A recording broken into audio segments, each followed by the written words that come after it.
Hello friends, I welcome you all to GIPL Software Talk. I am Jignesh Shah and I am working with GIPL as a senior software engineer. Today we are going to provide detailed information of SQL basics, covering topics of default value, indexing, auto increment. So stay connected with us till the end to know full details. Before we start our topic, I would like to provide some information about GIPL. GIPL is a government organization. GIPL provides IT and IT-enabled services to different government organizations. We provide informative videos about government software and latest technology tutorials.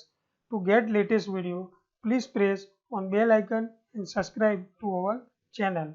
Let's start our video. So let's continue with database basics. Today we will start with the SQL default constraint. The default constraint is used to provide a default value for a column. The default value will be added to all new records if no other value is specified. Let's see how we can use this SQL default while creating table. This SQL sets a default value for the city column when the persons table is created. Now see the SQL create table person, column name ID, data type not null, column name last name, data type not null, column name first name, data type, column name age, data type, column name city, data type. Here we set the default value for city column sentence.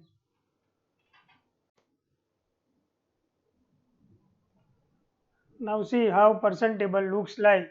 For that we write select star from person and execute this SQL statement, and person table looks like this. The default constraint can also be used to insert system values by using function like getDate. For example, here we can write something like this. For that we will use this SQL statement. Create table orders, column name ID, data type not null, column name order number, data type not null, column name order date, data type not null. Here we set default value get date for order date. Now we'll execute this statement. Now let's also see how to use the same SQL default with alter table command. To create a default constraint on the city column when the table is already created, we use this SQL. Alter table name persons, add constraint df underscore city, default sentence for city name. We will see further how to drop a default constraint. To drop a default constraint, we use this SQL alter table name person, alter column city, drop default.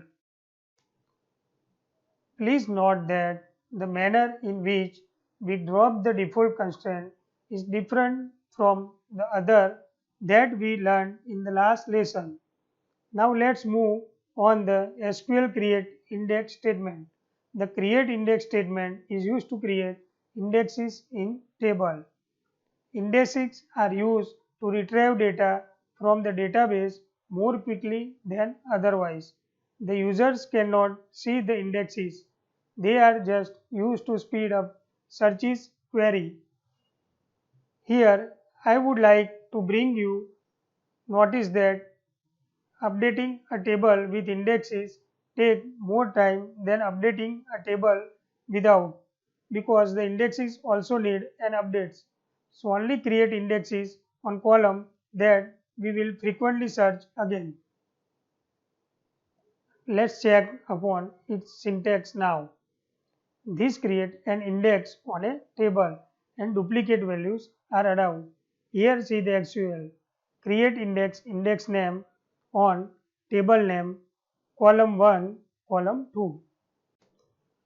To create a unique index on a table which doesn't allow duplicate values, we write SQL for that. Create unique index name on table name, column 1, column 2. Note: the syntax for creating indexes varies among different databases. Therefore, check the syntax for creating indexes in your database.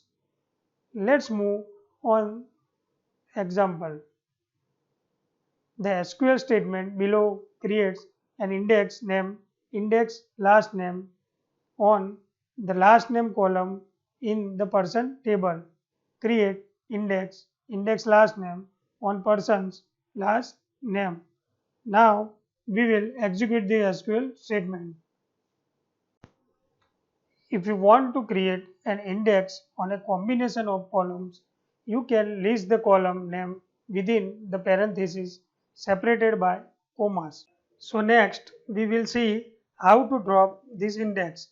The drop index statement is used to delete an index in a table.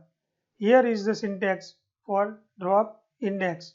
Drop index table name index name.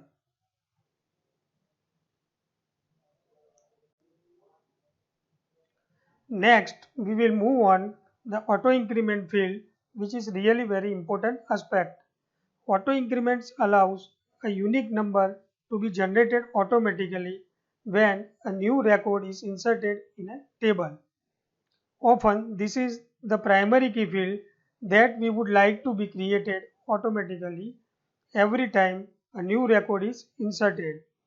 The next SQL statement defines the person ID column to be an auto increment primary key field in the person table. Now here we'll drop the table person which created earlier. Here is the SQL drop table name persons. Now execute SQL and recreate the person table again. Here is the SQL create table person. Person ID is identity primary key. Last name data type not null. First name data type age data type. Now we will execute this SQL statement. The MS SQL Server uses the identity keyword to perform an auto increment features.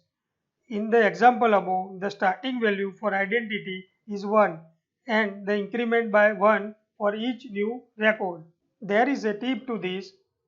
To specify the person ID column should start at value 10 and increment by 5, change it to identity 10 to 5. To insert a new record into the persons table, we will not have a specified value for the person ID column. A unique value will be added automatically. Here is the SQL. Insert into person table. First name, last name, values, Lars and Monson. Now we'll execute this statement. The SQL statement above would insert a new record into the persons table. The person ID column would be assigned a unique value. The first name column would be set to Lars and the second column would be set to Monson. Now we'll check how person table looks like. For that, we execute this SQL statement. Select star from persons and person table looks like this. Here person ID is a identity column which we defined earlier, which is auto incremented. Last name set to Monson and first name set to Lars. Today we have covered following SQL topics: default value, indexing, auto increment. Hope all this information will helpful to you For any IT and IT enabled services, you can contact GIPL. Details are shown on the screen. If you like our video, please hit the like button and share with your friends and family. Thank you for watching. We will meet you in our next video.